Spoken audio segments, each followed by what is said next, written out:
Përshëndetje dashur shikues të Alpo Televizion. Jemi përsëri sot tek emisioni Polifonia elektorale për arsye sepse 11 maj po afron dhe zgjedhjet janë shumë afër, kështu që ne kemi vendosur të ftojmë kandidatë të ndryshëm në këtë periudhë, të cilët garojnë për kuvendin e ardhshëm. Pra, ne kemi ftuar pa përjashtim të gjitha forcat politike, por kush ka dëshirë dhe vjen, të tjerët jemi në pritje, ndoshta vinë më mbrapa, por ne do të respektojmë në fillim ata që vinë më shpejt. Kështu që sot kemi ftuar profesor doktor Bajram Hyusaj. Përshëndetje dhe mirë se erdhe. Përshëndetje, jam shumë i kënaqur që dal para kamerave të televizionit tuaj, një televizion prestigjioz dhe me shikueshmëri shumë të lartë, jo vetëm në Shqipërinë e Jugut, por në gjithë Shqipërinë. Faleminderit. Për gjithë ata që se njohim, ne do të lexojmë një CV të shkurtër të profesorit, të cilën do mundohemi t'ja japim të përmbledhur. Profesor Bajram Faik Hysa në vitin 1979 ka përfunduar studimet e larta në Fakultetin e Ekonomisë dhe po atë vit filloi si pedagog në Shkollën e Bashkuar të Oficerave, duke kryer edhe detyrën e shefit të katedrës së ekonomisë politike në vitet 85-89. Në vitet 92-95 ka kryer detyra të ndryshme në Qendrën Ndërkombëtare të Kulturës, tek Bashkimi i Sindikatave të Pavarura të Shqipërisë, si dhe pedagog i ftuar pranë Fakultetit të Ekonomisë në Universitetin e Tiranës e tjerë. Në vitin 96 filloi punë si kancelar pranë Fakultetit të Mjekësisë në Universitetin e Tiranës, detyrë që e kreu deri në muajin shkurt 2012. Kohë në të cilën u zgjodh edhe dekan i Fakultetit të Mjekësisë me rezultat plebiscitar. Prej vitit 96 deri në tetor 2023 ka punuar në Fakultetin e Mjekësisë. Profesor Hysa ka meritën e krijimit të kurikulës dhe infrastrukturës moderne të Fakultetit të Mjekësisë si kancelar dhe dekan, si dhe themelimin e Universitetit të Mjekësisë më 23 janar 2013. Në periudhën nëntor 2023-2024 ka qenë dhe rektor në Universitetin Privat, Kolegji Universitar Wisdom, ka kryer dhe një sër specializimesh e kualifikimesh si në Shtetet e Bashkuara, Itali, Angli, Francë, Zvicër, Gjermani, Kroaci, deri në Kazakistan, si dhe shumë të tjera. Ka shkruar dhe një sër artikush e punimesh në revista kombëtare, ndërkombëtare dhe në shtypin e përditshëm. Është autor dhe bashkautor i disa librave, është qytetar deri në 2 shtete të Shtetet e Bashkuara të Amerikës, të firmosura nga ish presidenti Bill Clinton, si dhe guvernator i shtetit të Arkansasit. Është dekoruar me medaljen e artë të Shqiponjës për kontributet veçanta në lëvizjen demokratike në Shqipëri. Profesor, keni një CV të shkëlqyer që çdo kush do t'ja kishte zili.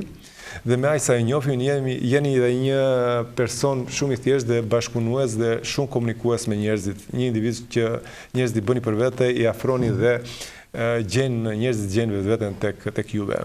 Ju faleminderit për gjithë këto konsiderata. Kam një edukat familjare, me thënë drejtën, dhe një amanet nga prindrit që gjithmonë të respektoj njerëzit, të ndjehem pranë halleve të tyre, të jem modest dhe i ndjeshëm ndaj çdo shqetësimi që mund të më referoj dikush për t'ia zgjidhur. Ju kandidoni me Partinë Demokratike, jeni në listën e hapur të kësaj partie dhe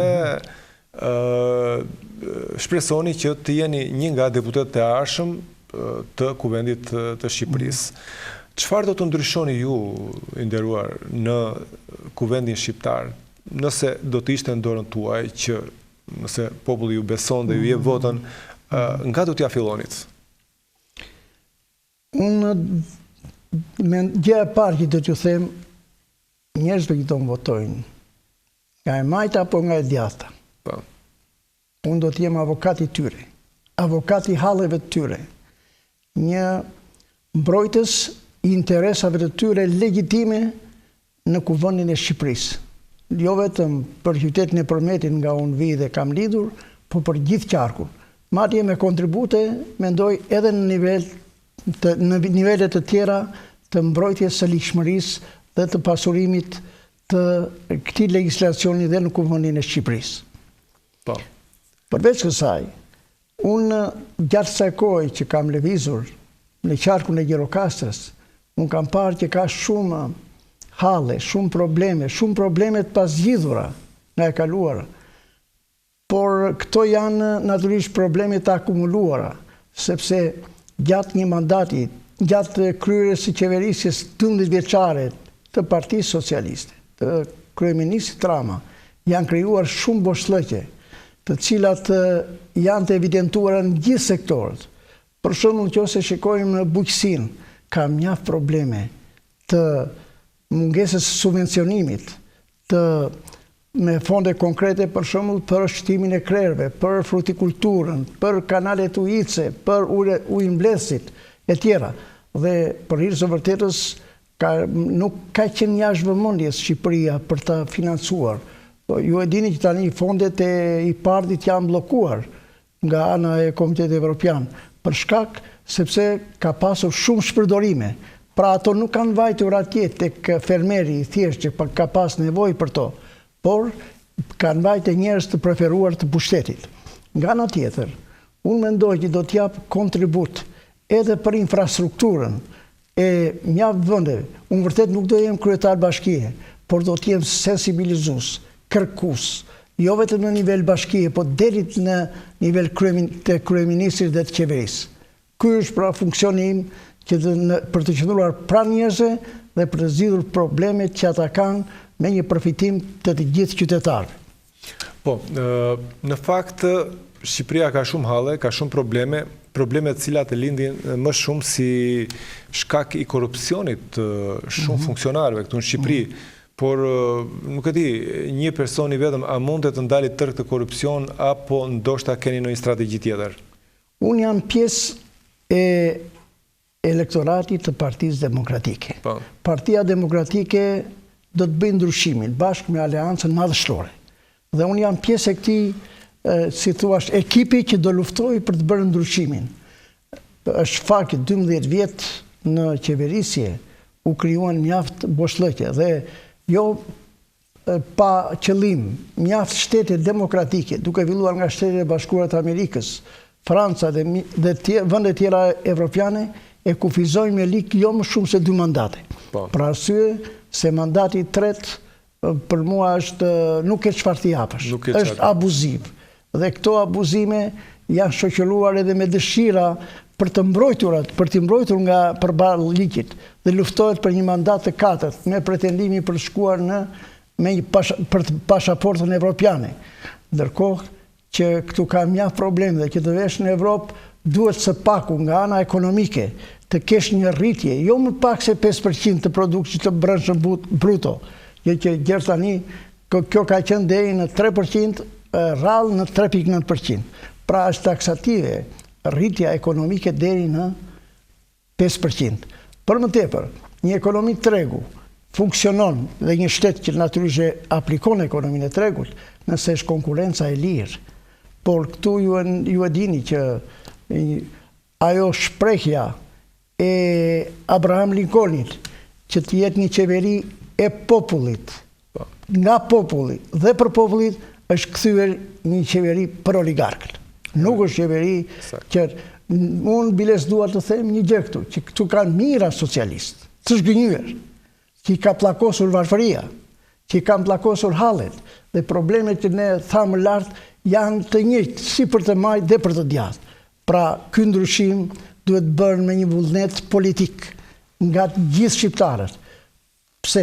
Sepse duke i parë me shqetësim këto probleme, edhe të huajt, të cilët jo në shumë raste edhe kanë, si thua, keq orientuar me mbështetjen e tyre edhe qeverinë aktuale, shpresojmë që ata të japin orientimin e duhur, fondet e duhura dhe fonde ka për të bërë këtë ndryshim. Në qoftë se ju përmendët korrupsionin. Mjaft ministra janë në hetim për fondet që kanë abuzuar, për shumë marrin koncesionet. Është gjithë kjo mbi gati 400 milion euro. Marrim fondet e IPARD-it që thamë, që janë gati 300 milion euro. Pa llogaritur fondet të tjera, siç janë këto, si thua, investimet, që ju e dini shumë mirë që ka pas edhe denoncime nga ana e opozitës për çdo kilometër rrugë të ndërtuar jashtë parametrave me të cilit i ndërton bota dhe si thua me bazë të referimeve që ato janë tashmë të njohura. Për më tepër, unë mendoj se do të bëhet ky ndryshim për ta demokratizuar më shumë këtë vend, për të sjellë, si thua, një barazi përpara ligjit. Dhe kjo do duket edhe në shëndetësi. U thumbëtua shëndetësia, sikur ajo do të ishte falas. Në fakt, Churchilli, që ka qenë një nga kryeministrat e famshëm të Anglisë, që ka provuar gjitha funksionet kryeministrore, nxori atë, si thua, një program që shteti të merrte përgjegjësinë për individin nga djepë në varr. Kjo nuk, jo vetëm që s'ndodh. Nuk ka funksionuar. Jo që s'funksionon pas 100 vjetës si ai e ka thënë, por këtu ka mjaft probleme. Nuk mund të mohojmë faktin që nuk janë bërë investime në këto 30 vjetë. Shikoj që të ndërpres. Ka spitale të bukura nga jashtë, po bosh brenda. Ndërkohë që para disa vjetësh, para 10-12 vjetësh në kohën e PD-s, mbase nuk ishin kaq të bukura nga jashtë, por nga brenda ishin më të kompletuara nga ana e mjekësisë. Funksiononte spitali. Tani po mbyllen spitale, nuk ka mjek. Si mendoni që ta zgjidhni këtë dilemë? Ajo që është shumë e rëndësishme është ripopullimi. Ripopullimi. Në vitin 2009, qeveria të hershme e Partisë Demokratike nxori një vendim qeverie për brain gain, ku personalitetet e mjekësisë që japin kontribute sot u kthyen në Shqipëri. Sot brain gain duhet bërë për gjithë shqiptarët, tu krijojmë kushte për që ata ta ndërtojnë jetën e tyre në Shqipëri, nëpërmjet përkrahjes, si mund të jepet, nëpërmjet zgjidhjes së problemeve. Për shumë kohë mjaft shqiptar, nga informacionet që kam unë, qoftë në Greqi, në Angli dhe vende tjera, nuk kthehen sepse kanë probleme me pronësinë e tokës. Toka nuk është zgjidhur ende ky problem.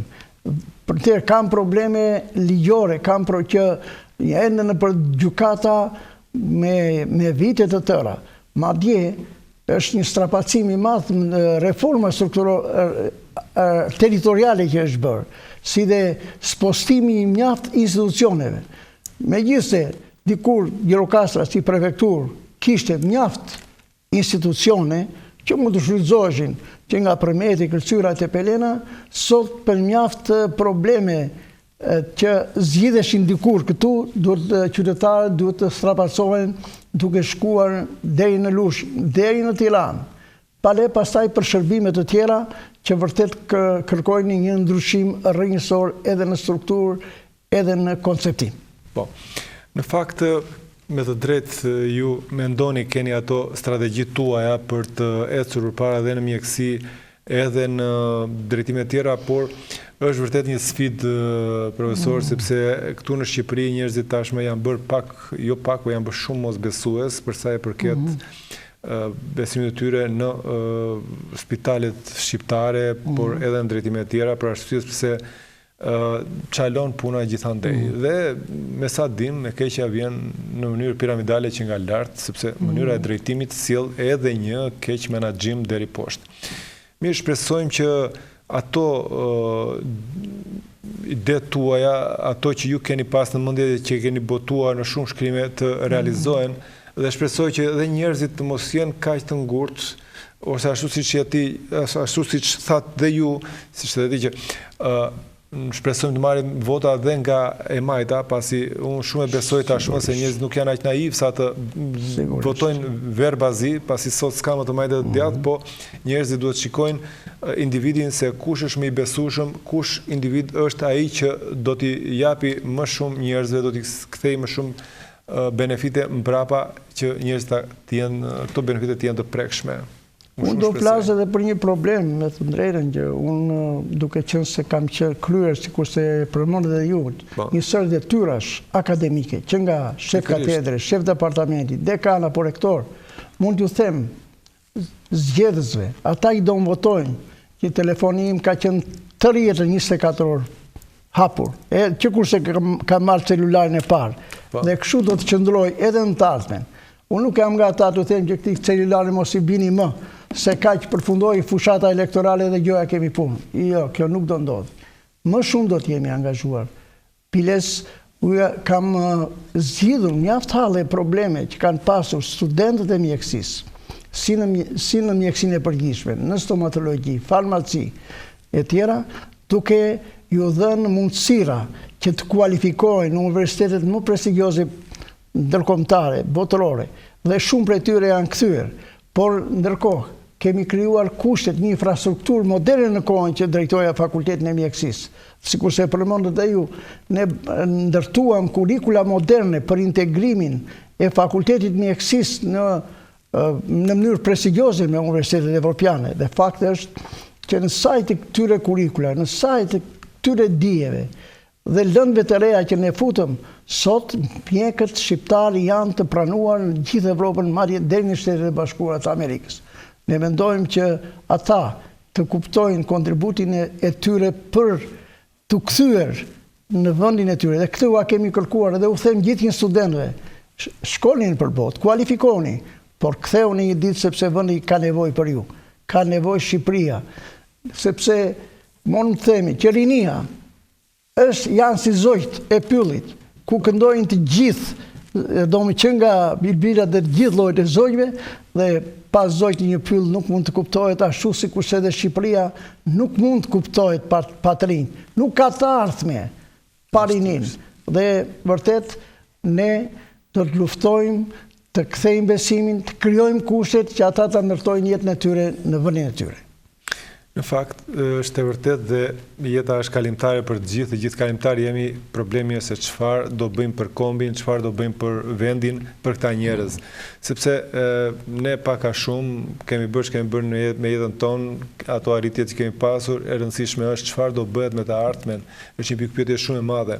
Ndaj dhe njerëzit ose votuesit duhet të jenë çik të përgjegjshëm për votën që do hedhin, dhe të mendojnë mirë të ka kuti kur të votojnë, pasi duhet shikojnë, duhet të kenë parasysh të ardhme, duhet të kenë parasysh edhe ato përfitimet apo humbjet që mund të kenë nga vota e gabuar ose e drejtë.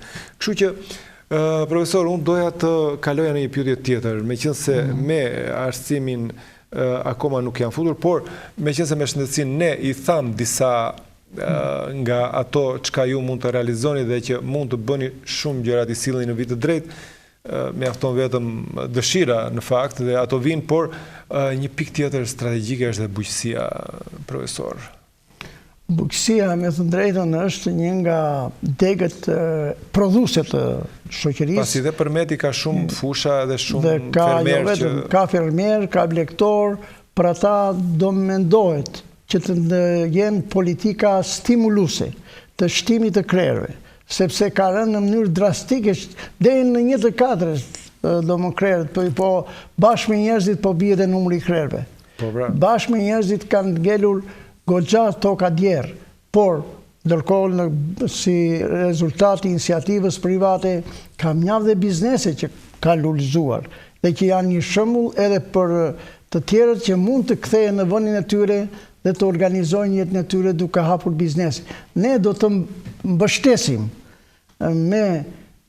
jo vetëm nga ana legislative, por edhe në mënyrë me fonde konkrete, duke ulur taksat në vitet e para të ngritjes së një biznesi, jo ta falimentojmë atë pa u ngritur duke mbytur me taksa dhe duke mos i krijuar kushte që të marrë veten dhe të eci përpara. Ndërkohë do të bëhen investime, sikurse në vitin 2009 që Shqipëria u mboll me mjaft frutikulturë, me arrorët, por ndërkohë mjaft fermerë ju shpërndan traktorë të vegjël. Dhe kjo do të ndodhi përsëri. Madje në përmasa shumë më të mëdha dhe do ketë politika të detajuara sipas rretheve dhe si thuaç qarqeve për të bërë politika stimuluese të zhvillimit të blektorisë, të bujqësisë, të frutikulturës, të bletarisë dhe duke bërë subvencionime konkrete, ku shteti të marrë përsipër edhe kostot në rastet e përmbytjeve, në rastet e thatësirave, në rastet kur vërtet ndodhin rastin e fatkeqësive që mund të ndodhin në blektori, qoftë për shkak të sëmundjeve, por edhe të rasteve të tjera. Në fakt, deri më sot kemi parë një shtet të pandjeshëm ndaj halleve dhe probleme fermerëve. Janë financuar zakonisht njerëzit rreth tyre, duke marrë fondet pafundme dhe duke madje mos themi që I kanë marrë dhe vetë drejt për drejt ose indirekt, kurse pjesa më e madhe fermerëve është në mëshirë të fatit. Imagjinoni në një qytet si Gjirokastra të ketë vetëm 5 traktor, apo një qytet si Përmeti të ketë vetëm 3 a 4 traktor, nuk është e pa imagjinueshme. Ne do të motivojmë me kredi lehtësuese të gjithë fermerët, duke mos I mbytur edhe njerëz si thash më lart me taksa, por duke krijuar gjitha kushtet, duke ngritur dhe një bankë të mirëfillt bujqësore, që të financojë biznesin bujqësor, plektoral, dhe të gjitha ata që kanë ide për ta zhvilluar këtë biznes. Në Shtetet e Bashkuara të Amerikës, ku unë kam qenë, shteti motivonte në mënyrë të drejtë për drejtë gjithë ata njerëz që kishin një ide për biznesin e vogël. Madje I financonte, pra dikush mund të hapte një biznes pa pasur fare lek. Volte kishte iden, dëshirën, të jepte argumenta që ai biznes do të este, ishte I besueshëm dhe në 5 vitet e para nuk tatohesh asnjë lloj biznesi. Madje për biznesin e vogël dhe të mesëm, çdo vit raportonte presidenti I Shteteve të Bashkuara të Amerikës. Unë kam një libër në fakt për nga ajo kohë që na është dhënë, që domthon raportin që ka bërë ish presidenti George W. Bush për biznesin e vogël dhe të mesëm. Pra, kaq shumë rëndësi I jepte një shtet kaq I madh si Amerika biznesit të vogël dhe të mesëm. I bazën e këtyre shembujve, të këtyre eksperiencave të përparuara, edhe ne duhet të motivojmë të gjithë fermerët dhe biznesin e vogël në bujqësi dhe në të gjitha degët e ekonomisë. Po. Në fakt, një pikë tjetër nevralgjike është dhe arsimi, dhe ju jeni një nga kontribuesit në arsim, pasi keni kontribuar në Universitetin e Tiranës, siç pash në CV, dhe në shumë drejtime të ndryshme, shumë universitete të ndryshme. Po në këtë pikë, profesor, çfarë mendoni se mund të rregullohet apo mund të bëhet diçka më mirë? Është për ta ardhur keq që arsimi në një farë mënyre është komercializuar në shumë aspekte. Porosia e parë ju kanë dhënë studentëve, ju kanë thënë që prindrit tuaj ju kanë rritur me sakrifica, ju kanë çuar këtu dhe është merita juaj, sigurisht keni marrë shkollë të lartë, por mos I rëndoni më ekonomikisht prindrit nga njerëzit të korruptuar që mund të kërkojnë para për të kaluar klasën. Ndërkohë, unë vërtet kam qenë në një universitet dhe fakultet si dekan që është elita e studentëve të Shqipërisë.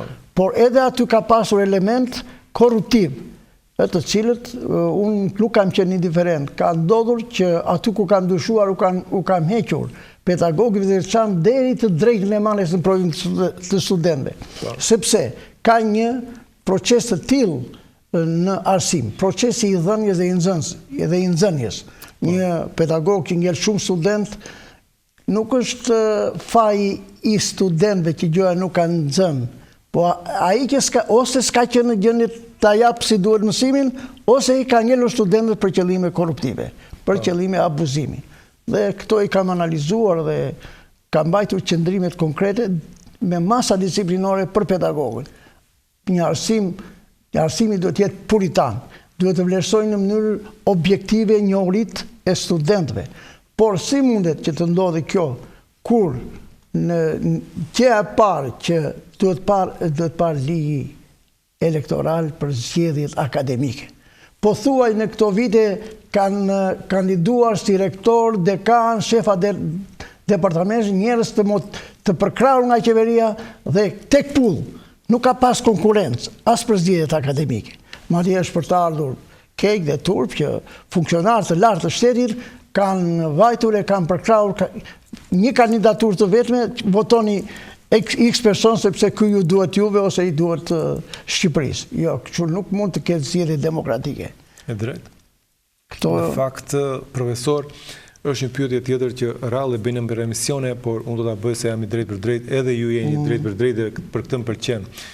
Një faktor që ka këputur në qeverisja shumë parti ka qenë aroganca. Vjetë re që në fund të viteve 12-13, fund të qeverisjes Partia Demokratike pikërisht për shkak të kësaj arogance rana pushteti. Këtë arogance vrem tashi në qeverisjen aktuale. Nuk e di se si do rrjedhë ngjarjet dhe kush do fitoj, këtë do ta vendosin njerëzit dhe kushtet e rrethana të tjera gjeopolitike, por nëse ju fitoni, si mendoni ta eliminoni këtë pjesë të rrezikshme të çdo partie, jo vetëm të një force politike? Arroganca është një karakteristikë e njerëzve të paditur, mendoj. Njerëzve ose të njerëzve që kanë bërë zullume, të njerëzve që janë korruptuar, të njerëzve që kanë përfituar dhe i tërmë drejtësisë, dhe duke menduar që ata janë gjithmonë të rrezikuar nga gjitha aktivitetet tyre, ata shpesh tregojnë arrogant për të mbrojtur palikshmërinë e veprimeve të tyre. Përkundrazi, nga ne do të ketë transparencë. Nuk mund të ekzistojë një qeveri mbi bazë të lajkeve që mund të marrë X ose Y ministër, ku një kontingjent i tërë patriotizës apo një ministër mund të dalë në televizor apo të bëjë një postim, lëshojnë të tërë për të bërë lajke. Jo, qeverisja do të ketë tregues konkret të performancës. Ajo do të përshon që ose ne marrim bujqësinë, do të shikojmë që pjesë e GDP-s u rrit, sa është rritja e bujqësisë në prodhimin e brendshëm bruto, pra sa zë bujqësia në GDP, sa zë arsimit, sa zë shëndetësia. Një i huaj me një nxjerr konkluzion se në ç'nivel është arsimi apo shëndetësia, që kurse pyet, sa përqind e GDP-s shkon për shëndetësinë? 3%. Sa përqind shkon për arsimin? 3.1%. Ne në Partia Demokratike me gjithë vështirësitë ekonomike që do ketë, do të kalojnë mbi 5% të GDP-s për këto dy degë shumë të rëndësishme. Clintoni, kur u kërkoi amerikanëve mandatin për herë të dytë, tha, më lejoni të hedh një urë në shekullin e ardhshëm, të mbështetur në dy shtrulla të rëndësishme, që është arsimi dhe shëndetësia. Pa këto nuk mund të ketë të ardhme të kombit.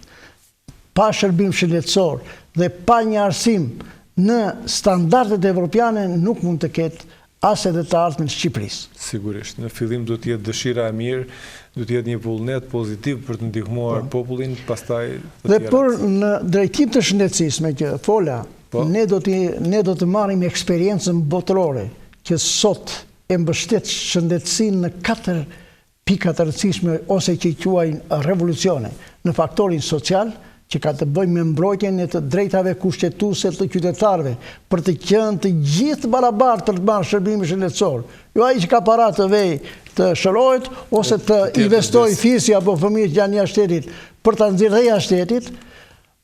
Përkundrazi, ne do të krijojmë të gjitha kushtet që të funksionojnë gjithë spitalet rajonale. Gjithë spitalet rajonale është për të ardhur keq që bëhen operacione të reduktuara, edhe këtu në Gjirokastër, ndërkohë nga një staf i mrekullueshëm biles me profesionistë të shkëlqyer. Por për shkak edhe të disa kushteve ose të humbjes së besimit, njerëzit kërkojnë të vënë në Tiranë apo të ikin jashtë shtetit sepse ka humbur besimi. Pikërisht besimi që duhet u kthehet qytetarëve është që shërbimi shëndetësor të përmbahet skemave të sigurimit të detyrueshëm për atë pjesë që u takojnë qytetarëve, por shteti të marrë kostot e dhura për të si thua marrë përsipër atë përgjegjësi për individin që ta ketë të drejtë kushtetuese dhe të zbatohet realisht. Nga anë tjetër, sikur se thash më lart, në këto 30 vjet sigurisht janë bërë goxha investime, ka hyrë teknologjia më e përparuar, madje në rang botëror kemi një rritje të jetëgjatësisë nga 49 vjeç që ishte në vitin 1900, për shkak kësaj teknologjie ka vajtur në 80 vjeç. Pikërisht në këto ne do të luftojmë të rritet lindjet, të rriten lindjet. Këtu ka paksim lindjesh, këtu po paksojnë njerëzit për shkolla. Një person që raportoi një ditë që ose diskutoi më mirë mund të themi, vetëm në Lunxheri, që janë 20 shkolla të ristrukturuara për hir të vërtetës, ka 6 nxënës. 6 nxënës, po. Edhe po përdoren oborret e shkollave si vath për dhënt apo për dhit. Kjo është e patolerueshme. Pra, ne do të kemi politika konkrete për të shtuar numrin e lindjeve, për të ndalur, për të frenuar këtë shpopullim masiv të Shqipërisë. Dhe për këtë natyrisht nuk është e lehtë, por do të ketë një qeverisje për popullin, sikur se ka thënë Lincolni. Po. Profesor, në mbyllje të kësaj interviste do doja dhe një mesazh të fundit për gjithë shikuesit, për ata që na ndjekin. Çfarë do t'ju drejtohesh, çfarë do t'ju thoshe dëgjuesve dhe shikuesve që na shikojnë? Ju faleminderit për këtë mesazh. Natyrisht një njeri që ndodhet para njerëzve që do ta elektorati që do ta votojë ka shumë të vështirë të thotë që më votoni mua ose më vini në provë mua, por unë do t'ju kërkoja që ata në radhë parë të lexojnë ose të informohen për aktivitetin e deri tanishëm të gjithë secilit, të kontributeve të dhëna në vite, pra dhe çka mundur të ketë dhënë secili nga ne dhe të filtrojnë kandidaturat. Sigurisht, unë kërkoj votimin masiv të qytetarëve, nga e majta dhe e djatha, për të më dhënë një provë se unë ditë drejtoj, ditë ngres zërin, di që të ndodhen afër qytetarëve, në zgjidhjen e problemeve të tyre, të halleve të tyre, dhe këtë do ta bëj pa dallim. Edhe për ata që s'do më votojnë, do të jem thash një avokat i halleve të tyre, që nga Përmeti në Dropull, në Gjirokastër, në Libohov, në Memaliaj, në Tepelel dhe në gjithë qarkun. Gjithandej. Mirë, unë shpresoj që edhe njerëzit të kenë atë besim dhe ashtu si shtat dhe ju të shikojnë mirë figurat që do votojnë para se të votojnë, mos ta hedhin votën qorazi, mos ta hedhin votën në bazë të premtimeve, sepse premtimet i merrera, kurse fisnikëria e njeriut mbetet. Unë besoj se ju jeni një njeri fisnik dhe shpresoj që gjithë qytetarët e qarkut Gjirokastër, që nga fshati më i fundit i Përmetit deri tek fshati më i fundit i Gjirokastrës, e Tepelenës t'ju votojnë dhe të jeni në parlamentin e ardhshëm, për shkak se jeni një njeri i besueshëm, i ngrohtë në marrëdhënie dhe shumë i sinqert në ato çka thoni. Kështu që shpresojmë t'ju kemi në parlament. Edhe unë ju falenderoj që ishit në studio. Është rasti të falenderoj edhe gjithë shikuesit që na ndoqën deri në këto momente. Do të jemi përsëri së bashku në emisionet e radhës. Deri atëherë, kalofshi sa më mirë dhe mirupafshim.